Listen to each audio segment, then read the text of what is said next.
So Bitcoin goes up as the ISM goes up.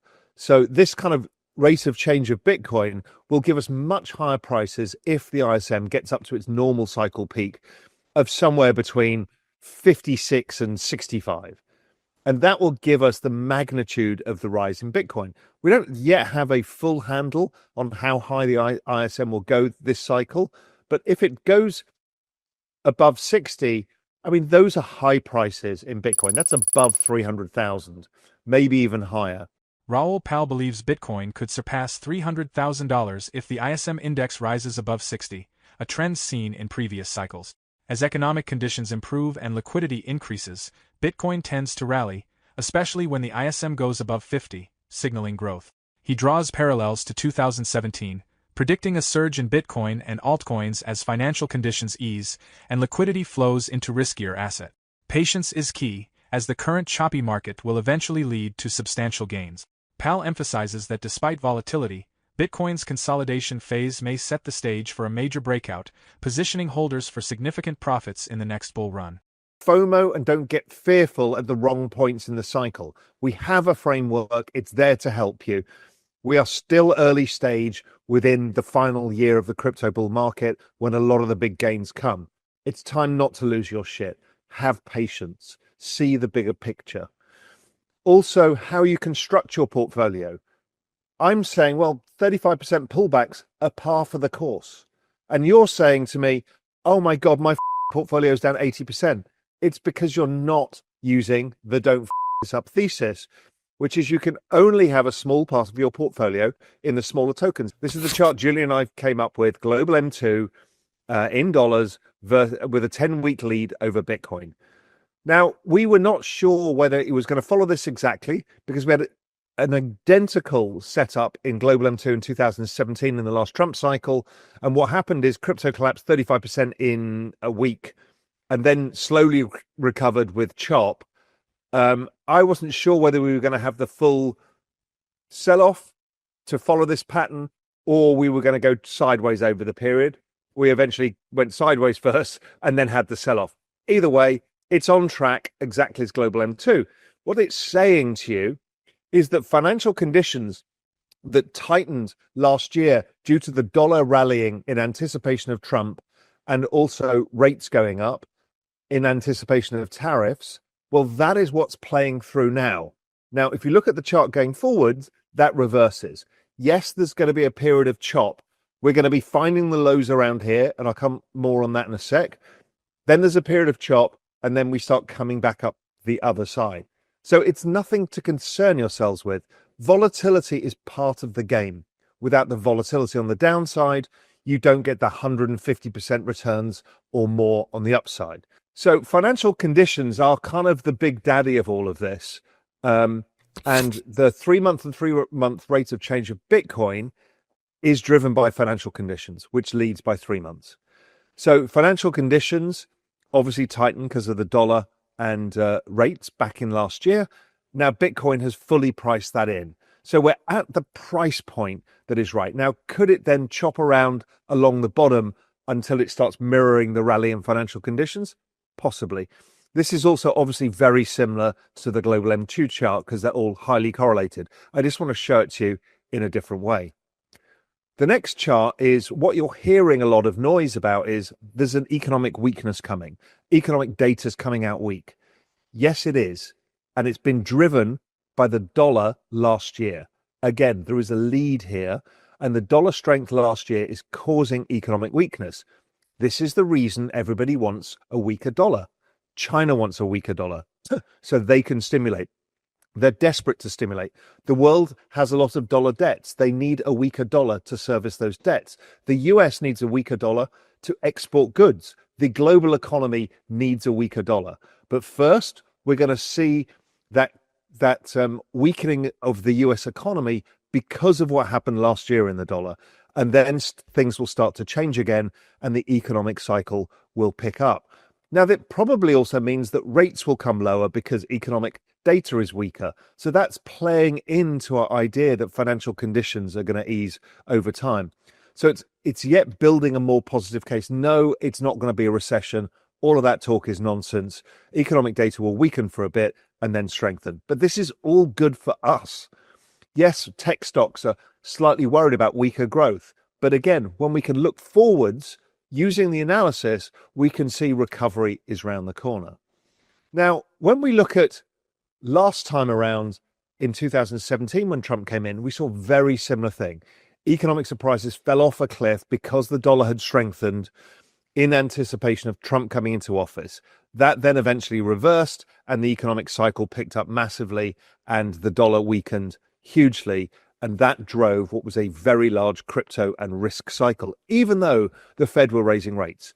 You see, global financial conditions are the key thing here. And that could be driven by the US, or it could be driven by China, or it could be driven by Europe. It could be any of these economic powers, or it could be all of them. So as the dollar weakens, we're already seeing that mechanisms like dollar yen are starting to move a lot more. Now, dollar yen is incredibly important because the Japanese banking system is the heart of the Eurodollar system. They're the ones who lend out dollars into the global economy, and that finds itself its backdoor into China that allows China to service its dollar debts. And if the dollar is weaker, then China can weaken its currency. It can then stimulate more aggressively. It needs to do trillions of dollars of QE to service the bankrupt real estate sector and other parts of the non-performing loan sector. So anyway, that's all to come. If we look at the dollar now versus then, very similar. Trump back then said the dollar is too strong. They've already talked about it, him and Scott Bessent. They've already talked about the long end of rates. What they want is the dollar to, first they will use the dollar as a bargaining tool with the Chinese, the Europeans, the Canadians, the Mexicans to get the tariffs in place. In exchange, they will give a weaker dollar. That helps everybody out. We can all then move forwards with the global economy, and the global economy should be strong. The back end of rates, which is like 10-year rates and stuff, well, that's going to help you guys too, because your mortgages will come down and borrowings for corporations will come down. And that gives everybody more money and that stimulates economic growth. This is all to come. They've made it very clear that that's what they want to do. Global M2 back in 2017, exactly following this cycle. Same kind of administration with the same tariff policies. Dollar reacted the same. The markets reacted the same. So again, don't expect these to be perfection, but expect this to start playing out again. If this is the case, then M2 is going to keep going up all year. If that is the case, then crypto and risk assets like tech will do well all year. Another way of looking at it is global M2, it kind of consolidates for periods of time. Those periods of time tend to be crypto winter and then crypto spring. As we start transitioning into summer, you get this breakout in M2 and then a retest. We've had the breakout and retest, and what happens is after that retest, that tends to be phase one correction of the banana zone. We started the banana zone in September, October, November. Then we start correcting. We continue to correct, and then we take off again. That's all to play for. It's very normal. It's playing out like a very typical cycle. The other thing that drives all of this is the business cycle. See, the business cycle is driven by financial conditions, liquidity, all of those things. But this is how businesses do when financial conditions get easier.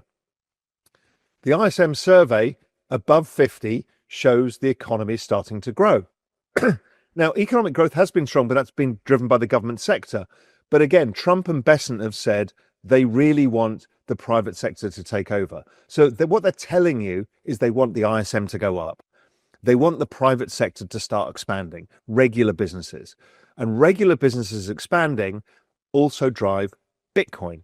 Raoul Pal predicts Bitcoin could exceed $300,000 if economic indicators like the ISM index rise above 60, signaling a strong recovery and favorable conditions for risk asset. He compares this to the 2017 market, expecting growth for Bitcoin and altcoins as financial conditions improve and the market consolidates for a future breakout. Rising ISM will be good for your bags. And rising ISM it may still be choppy because we're still coming through. We need rates to go lower. But as that happens, we will see this pick up. Forward-looking indicators of ISM, like ISM new orders, less inventories, leads by 3 months. It's going up very sharply. Again, expected to be choppy, but it's telling us ISM should be going up. So that's good for Bitcoin in the future. 3 months' time, Bitcoin should be much higher. Okay, great. It's starting to get this now. The ISM also says, well, when that starts coming above 50, what happens is altcoins tend to outperform. Now, there's all this bullshit online. There's going to be no altcoin season. It's never going to happen. It's only a Bitcoin only season. It's all about the ETFs, blah, blah, blah, blah, blah, blah, blah. Simply, probably not true. Again, we deal in a world of probabilities and no certainties, but probabilistically speaking, as the business cycle accelerates, people go further out the risk curve because they have more money. You're earning more money, your mortgage has gone down, you have higher savings, you can recycle them into assets. It happens at corporate level too, as corporate earnings go up and the overvaluation that people are scared about of the stock market, well, that all becomes noise as well because earnings expand. And then those earnings get recycled into investments and the market goes higher. So altcoins should outperform in the next phase once we get out of this corrective phase. We've gone through 1, 2, 3, 4, 5, 6, 7 20% plus pullbacks. And you can't remember those. You might remember the last summer one because that was pretty miserable, but that's it. We deal with this. The volatility is a feature, not a bug. You need the volatility to drive these massive rips when they come. So that's where we are. We've seen this. We should be somewhere close to bottoming. Now, with those 7 pullbacks, we've still had 600% returns from the low. When we go back to 2017, it was more violent because Bitcoin was earlier in its adoption phase and we had 1, 2, 3, 4, 5 30% plus pullbacks, some of them at 40%. So this is more like Solana now, which is more volatile because it's earlier in the cycle. It's more like Ethereum. It's more like others. So this gives you the contextualization of what you're going to have to stomach to make the money. To your future, you're going to have to learn to deal with volatility. And if you've got any spare income and you can invest, you can buy some of these dips, but be careful later in the cycle. You don't want to overextend when you should be thinking about how do I take money off, but we're far too early for that yet. I talked about we could take lifestyle chips off sometime in the first quarter. Looks like it's pushed out to the second quarter. I'll keep you updated when that happens. But again, I'm very chill about this. When you zoom out, Bitcoin is just retesting where it broke out from. That's it, guys. It's hardly a big deal. When we look at the RSI of Bitcoin, it's like the second most oversold it's been in this entire cycle. These are opportunities. When it gets this oversold, yes, it can chop around a bit at those lows, might even make a new low, might chop, rally, new low, which will then diverge on the RSI. But it's telling you 1 month from now, prices will start climbing for sure. They'll be higher than here. And then 2 months, 3 months, 4 months, we should have much higher prices. So once we've got the corrections out of the way, you start to look forward to, okay, now I can get some real price action going again. Solana got the most oversold it's been, I think, pretty much since the FTX days. It's oversold versus Global M2.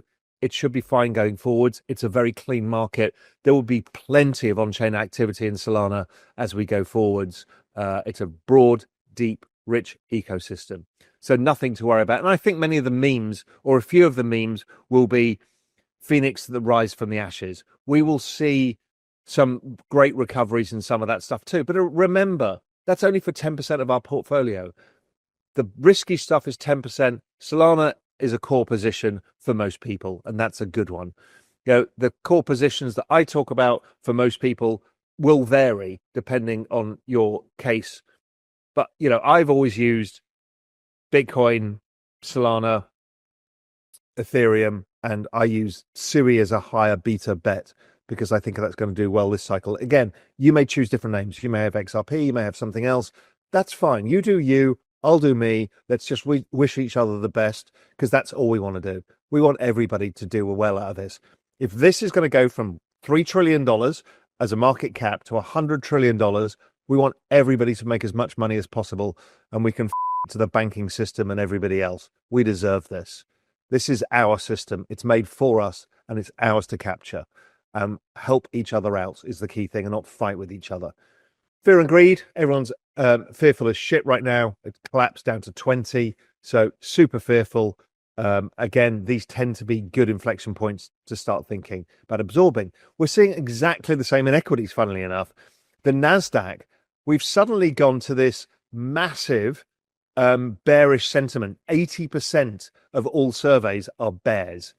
Those tend to lead to almost V-shaped recoveries. So now, can we have another, one or two sharp sell-offs around these levels? Possibly. But basically, it's telling us everyone's got way too bearish, worrying about global growth. They're not seeing that was something that happened last year, and the forward-looking indicators are doing the opposite. So, your Tesla stock, your Coinbase stock, all of these things that you own, they should be fine going forwards. We've just had a growth scare driven by the dollar and driven by financial conditions. That has passed. The dollar is weakening and rates are coming lower. These phases of the banana zone, I get so fed up with people online going, where's my banana? Your banana fell over. Your banana's not ripe. Your banana, blah, blah. The banana zone is a period of time that lasts a year. It is not an instant gratification. You guys need patience more than anything else and need to understand markets. So we had the start of the banana zone. We are now in correction phase 1. That happens each and every time. Look at 2017. It's almost identical. Then, as we go into March, April, May, we start accelerating up again into the next phase of the banana zone. And then we'll have another correction. And you'll be going, oh my God, it's all over. It's all over. Am I going to die? Have we screwed this up? Where's your banana? Again, you'll have forgotten everything that went before it, and you'll be gripped with fear all over again. Then we have the final top into the end of the cycle. My view is that the business cycle is taking a long time below 50. It's starting to expand now. That has probably extended the cycle into 2026.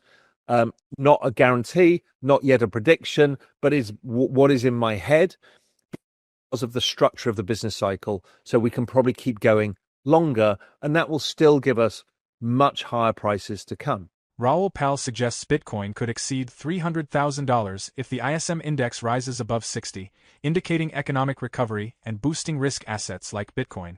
He predicts Bitcoin will outperform traditional assets during this recovery, with altcoins benefiting as well. Pal compares this potential market growth to the 2017 bull run, where increasing liquidity helped Bitcoin surge. He believes a similar trend is likely as the economy strengthens. Do you think Bitcoin will hit $300,000? How will altcoins react if Bitcoin rises significantly? Share your thoughts in the comments.